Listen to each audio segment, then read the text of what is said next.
Well, hi everybody. We're into Wednesday, April the 15th.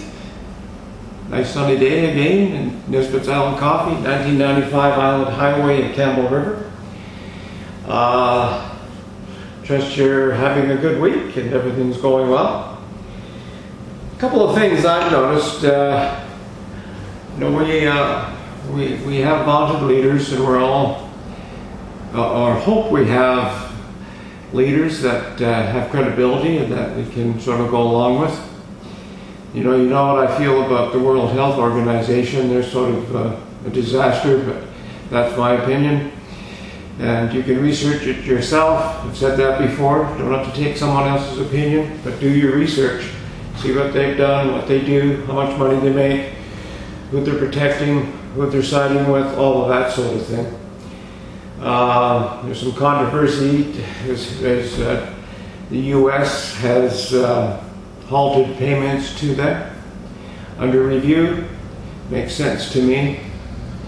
Of course, our vaunted leaders danced around the bush when they were asked that question, like a cat on a hot tin, on a hot stove. They just danced around, said nothing. And it's interesting because I noticed just prior to Easter, the message was, remember, wash your hands, social distance, don't visit family at Easter, stay home. It's going to be a different time, a different type of Easter. If you have a summer cottage, don't go. If you have a second home, don't go. You're going to be risking other people if you do that. So what did we find out Monday morning? Then more into Tuesday. Well, our Prime Minister, after telling us all of that and reassuring us that we're all in this together, he goes to the lake to visit his family. The rest of us are supposed to stay home, but it's okay for Trudeau to go to the lake. Cool. Our leader of the opposition, he jumps on a plane in Saskatchewan with his 5 kids and his wife and 2 other people, and they fly to Ottawa. And of course, I guess maybe he's got a reason, he's got to go to work.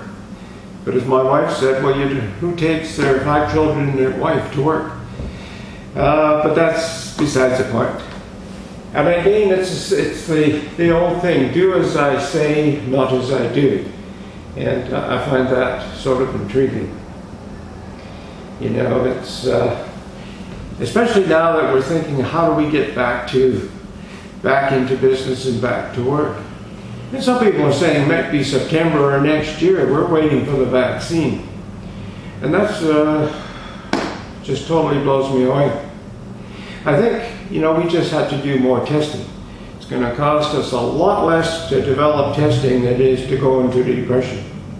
Maybe that's what they want us to do, have us all really be eager to jump into slavehood and the more than we already are.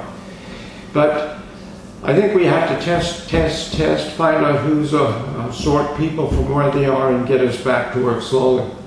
Those are at risk. Let's look after them. And look after them not in the way we're looking after seniors. It's amazing how we can sort of dilly-dally around, and it's not just here. In Great Britain, 2,000 senior homes are infected.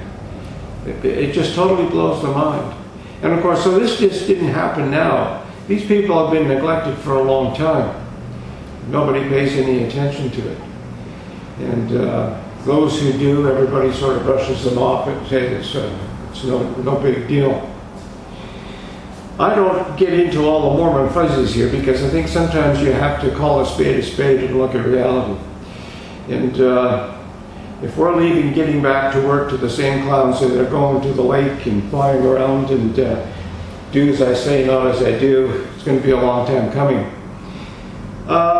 Some people are saying, well, if we do the testing, sort everybody up, then get a tracking system. And people are saying, well, no, that's invading my privacy. If they say they track me on my cell phone, that's invasion of my privacy. Well, guess what? If you have an Apple, you've got an Android, they're tracking you. Just because they don't tell you, do your own research. Do your own research. If you think you're fiddling, fighting around with the latest iPhone and nobody's knowing where you're at or where your phone is, you're dreaming. You're just too naive to own an iPhone. Come on. You're being tracked. So I don't like that idea either. I know they're doing it. That's just the way it is. It's crazy. You know, we should have been complaining a lot sooner about that. So I'm going to put a neat video, link to a video, Dr. Mike Hansen. He explains why some people die and some people survive should you get infected with the coronavirus. And he does good videos. It's intriguing. This guy's an expert in that field. That's what he does. He's a lung specialist. And well, you can look at his video yourself and make up your own mind and see what you think. But if you're interested in how this thing all works in layman's language with a lot of explanation, he shows you a complicated medical situation and helps you to walk you through it and understand it. And after you're watching this, you'll see why people with high blood pressure, diabetes, how you want to really protect people at risk like that, and why you yourself don't really want to catch this. So wear your mask, wash your hands, don't touch your face, and keep your distance. And figure out how we're going to get back to work with those parameters. So I think that's where the testing comes in. Testing. That's all for now. Have a good rest of the day if you want to. If you want to have a miserable day, because you can have that too. It's all a matter of choices. And bye for now. See you again.